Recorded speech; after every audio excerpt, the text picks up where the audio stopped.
It's interesting, isn't it, when you look at different organizations and how they build support, Yeah. some seem to just like effortlessly attract these like armies of loyal supporters. Right. Their donors are with them for the long haul through good times and bad. Yeah. But then there are others that seem to constantly be scrambling for new donations, Mm-hmm. struggling to keep people engaged. Mm. Ever wonder what the difference is, like what that secret ingredient is? I think it really comes down to how strong their relationships are with those donors, right? Yeah. That's what we're diving into today. Okay. It's all about understanding how nonprofits can really build those lasting relationships with their donors. All right. So we've been looking at some really interesting material for this deep dive. Yeah. In particular, this article titled "Never Lose a Donor Again." Oh, interesting. And it's full of actionable strategies, not just for, getting people to donate that first time, but for keeping them invested and connected for the long term. So taking that initial gift and making it into something much, much bigger. Exactly. Yeah. So I guess our mission today is to kind of pull out the most crucial strategies from this. Okay. The essential things that really any organization, no matter how big or small, can use to make sure that their supporters really feel valued Yeah. and connected to the impact that they're making possible. Because really, at the end of the day, it's that connection that leads to long-term success. Absolutely. Yeah. And here's a statistic that I think really highlights why this is so important. Okay. For anyone involved in supporting organizations or even just interested in these kinds of things, Mm-hmm. a full 70% of first-time donors never give again. Oh, wow. Think about that for a second. Yeah, that's a big number. 70%. Yeah. All that effort to inspire someone to make that initial donation, Right. and then they disappear. They don't come back. They're gone. Yeah, it really shows that getting that first donation is just the very beginning. Right. The real, I guess the real opportunity, the real challenge is taking that initial spark, Yeah. and turning it into this lasting flame. So how do we do that? Right. Well, the article talks a lot about the financial side of things, Okay. which I think is really important to consider. Yeah, absolutely. It points out that keeping a current donor costs just 20 cents for every dollar that you raise, Oh, wow. compared to $1.50 to bring in a brand new donor. Yeah, that's huge. That's a massive difference Yeah. in terms of just the efficiency. Absolutely. It's like planting a seed, it takes a lot of resources to find that good soil Right. and nurture that little seedling, Mm-hmm. But once that plant is established, it takes a lot less effort to keep it going and have it produce more. It's the same idea, right? You've already done the hard work of getting that first donation. Yeah, exactly. So investing in retention is smart. It's not just good stewardship. It's economically sound. And when you think about it, the article says that a 10% increase in donor retention can lead to a 200% boost in revenue. Wow. That's incredible. It really puts things in perspective, doesn't it? Yeah. Maybe more organizations should be focusing on this. Well, and the trend is actually kind of concerning. Oh. The article says that new donor retention rates have been falling. Oh. And in the first quarter of 2024, they hit a low of just 7.2%. Hmm. That's a lot of potential support just vanishing. Yeah, just slipping away. So how do we turn this around? Right. Well, the article really stresses the importance of making donors feel connected, Mm-hmm. and personalization is a big part of that. It's so important. I mean, think about it. Think about the messages that you get. How often do you open those generic emails? The ones that are just like one size fits all. I mean, Yeah. They don't really resonate, do they? No, they don't. And the article says that something like 91% of donors feel uninspired by that kind of impersonal communication. Yeah. It basically says, hey, you're just a name on a list to us. A number. Yeah. Exactly. It doesn't make you feel like your contribution matters. Right. So what's a better way to approach this? So the article suggests, instead of that broad approach, try to group donors based on their giving patterns. Okay. So look at things like How often do they donate? Mm. What's the typical size of their gift? Oh. Even, think about their age. Right. Do they volunteer their time? Yeah. Do they come to your events? That makes sense. Segment them out a little bit. Exactly. And this way, you can make your communications much more targeted, much more meaningful. Yeah, because somebody who's giving a small amount every single month probably has different motivations and expectations Yeah. than someone who maybe gives a larger amount once a year during a certain campaign or something. Right, exactly. And there's a great quote in here from Dave Martin at Charity Engine. Yeah. And he says, very few donors are satisfied with just getting these generic messages. Right. They need to feel seen. They need to feel understood. Yeah. And if they don't, they might not see a good reason to keep supporting you. Right. It's the human element. Right? Yeah, absolutely. So, okay, let's get practical here. What is this personalized communication? What does it actually look like in practice? Okay, so it could be something really simple. Like, for example, you could reference their past support. Okay. Mention a specific project they helped fund. Right. Or just mention the last time they gave. Okay. You could also make sure you're using their preferred way of communicating with them. Right. Email versus social media versus, yeah. Right, exactly. Do they prefer emails or do they respond better on social media? Right. You could also highlight the impact of the specific programs that they've chosen to support. Yeah. That shows that you're paying attention to what matters to them. That makes sense. And it's interesting, the article mentions that for wealthier donors, that personal connection is a really big driver. Yeah. It actually influences over 44% of their giving decisions. That makes sense, especially for folks who have the ability to make a really large impact. Right, yeah. So that Yeah. demonstrating that their generosity is actually doing something, that's just as important as that personalized communication. Absolutely. I mean, the tailored messaging is only part of it. Yeah. Donors want to see the results. Right. The article talks about using visuals Okay. to clearly illustrate where those funds are going.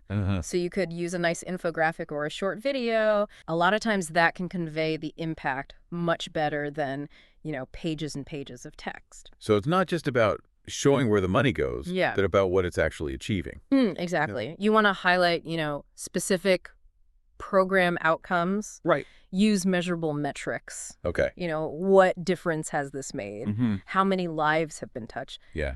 Having those numbers, those quantifiable results, makes it much more concrete. Yeah, it takes that abstract, oh, we're doing good, Yeah, and actually puts some numbers and some faces to it. exactly. And the article also talks about using more inclusive language. Okay. So instead of just talking about what the organization did, frame it in terms of, together we achieved this, Yeah. or thanks to your support, we were able to. Yeah, that makes a big difference. Yeah, it links the donor directly to the positive outcomes. It makes them feel like they're a part of the team. Exactly. They're not just somebody on the sidelines, Right.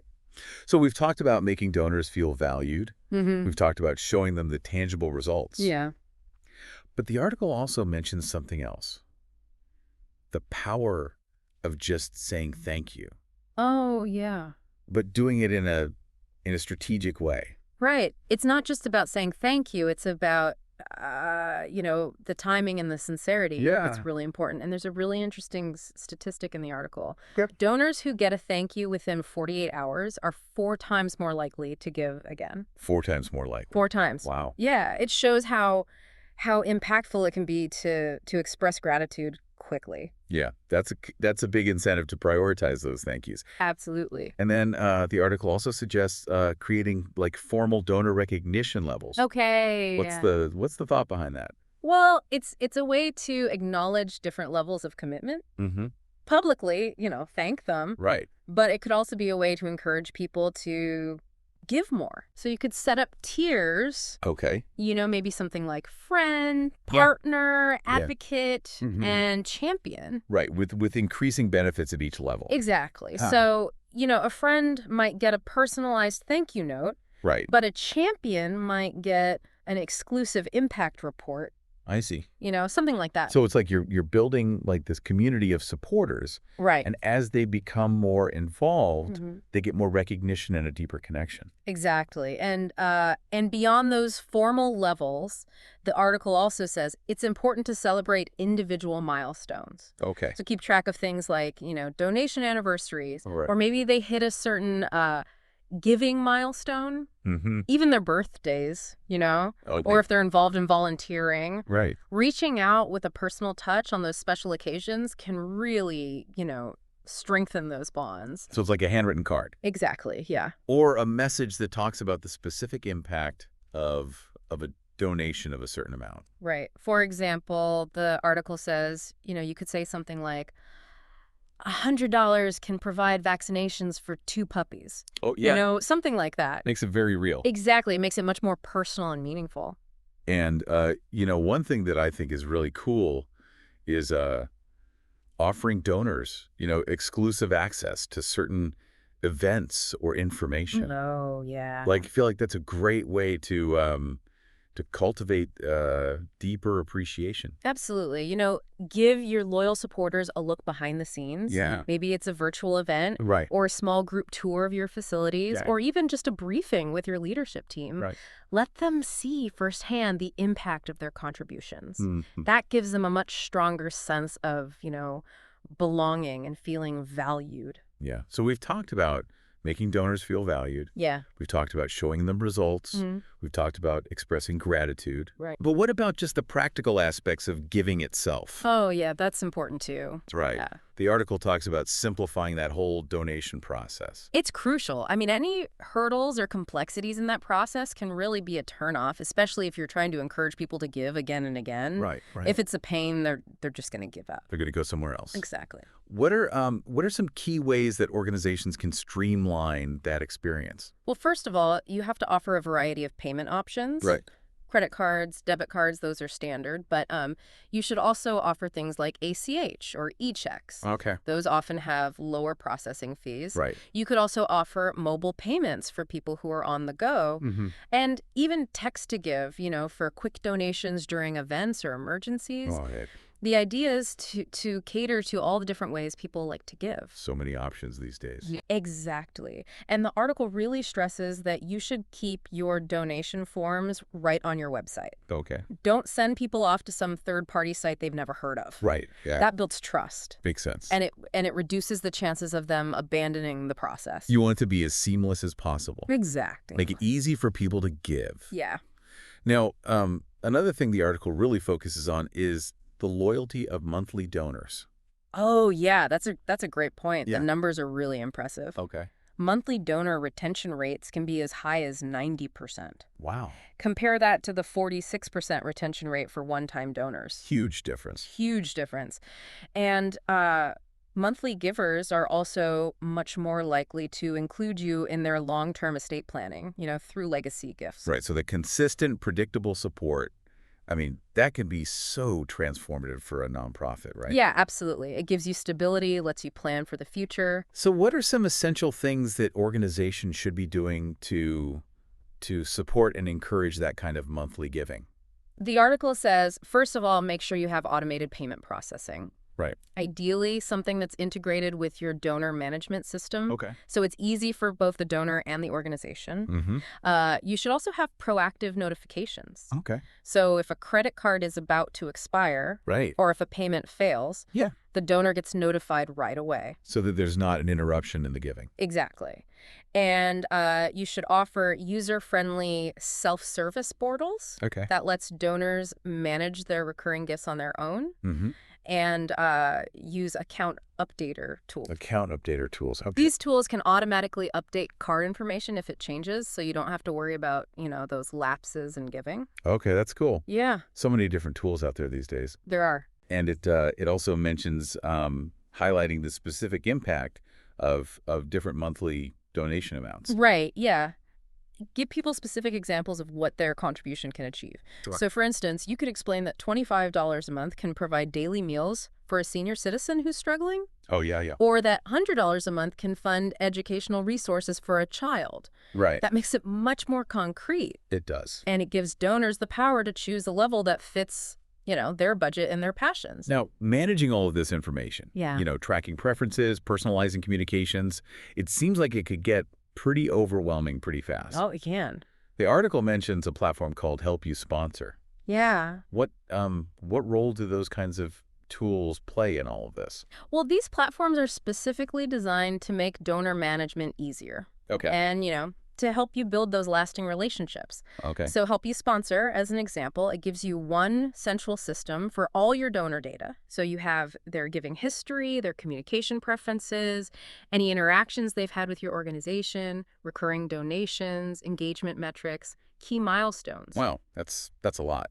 It is, and it's important to have it all in one place. Yeah. And, organizations using this platform have managed over $19 million in donations. Wow. So that shows you the scale and how much these tools are needed. So it's about having a complete picture of each donor in one place. Right, exactly. And the article also mentions the power of automation within these systems. Okay, yeah. Automation is key to delivering the right message at the right time consistently. Right. So these platforms, like Help You Sponsor, can automate personalized impact reports. Okay. They can send thank you notes within that critical 48-hour window. Right. They can trigger anniversary messages, Hmm. and they can send out relevant program updates. Yeah. All tailored to the individual donor. That makes it so much easier for the staff, too. Absolutely. You don't want your staff to be overwhelmed, Right, right. And it sounds like these tools can even help you identify potential problems before they get too big. Oh, yeah, definitely. They can provide real-time data and alerts. Okay. So let's say a donor starts giving less frequently, Okay. or the amount goes down, or maybe a recurring payment fails, Yeah. or they're just not engaging with your communications as much. Right. These platforms can flag that for you. So you can reach out, Exactly. proactively address the issue before they completely disconnect. Exactly. So, I mean, it's like you're getting almost like a warning system. Kinda, yeah. So as we wrap up here, what are the absolute essential principles for building these long-term relationships with donors? Well, the article boils it down to a few key things. Okay. First, quick and personalized acknowledgement. Right. Within 48 hours of a gift. Got it. Second, showing them the impact of their generosity. Okay. So regular, tailored updates. Right. And then staying connected with them. So communication, engagement opportunities. Got it. And then finally making it easy for them to give. So automation, different options. So many different things. It's all about making your donors feel valued, Yeah. making sure they're informed, Mm. and helping them feel connected to the mission. Right. And the article even has this great example of an organization called KidWorks in California. Okay. They've achieved a 97% donor retention rate. Wow, 97%. 97%. That's incredible. Yeah, they really prioritize unique and engaging experiences for their supporters. That really shows what's possible Yeah, when you put these strategies into action. It proves that by really trying to understand your donors, communicating with them in a way that resonates with them, and making it easy for them to support your work, you can turn, what might just be a one-time donation into a real partnership. Right, and ensure that your mission can continue to grow. Exactly. So to wrap up this deep dive, I think it's clear that building these lasting donor relationships, it's not just a nice to have. No. It's essential. It's critical. It's absolutely fundamental to the long-term health and impact of any nonprofit. Yeah, and it all comes down to appreciation. Right. Making those donors feel appreciated, making sure they understand the difference they're making, and helping them feel connected to what you do. And it's really about moving beyond just processing donations. Yes. And actually building like genuine partnerships Exactly. with the people who are making your mission possible. Yeah. So I want to leave you with this thought. Okay. Thinking about everything that we've talked about today, what's one small but meaningful change that you could implement today? Yeah. Either in your own interactions with organizations that you support, Right. or within an organization that you're involved with. Something that could strengthen those vital connections and ultimately lead to more good work getting done. Right. I love that. Because often it's those small, consistent actions, those thoughtful strategies that end up having the biggest impact in the long run. Absolutely. Yeah. Well said. Thanks for joining me for this deep dive. Yeah, this was great. I think it was really informative. Yeah, a lot to think about. Yeah. A lot to think about. All right.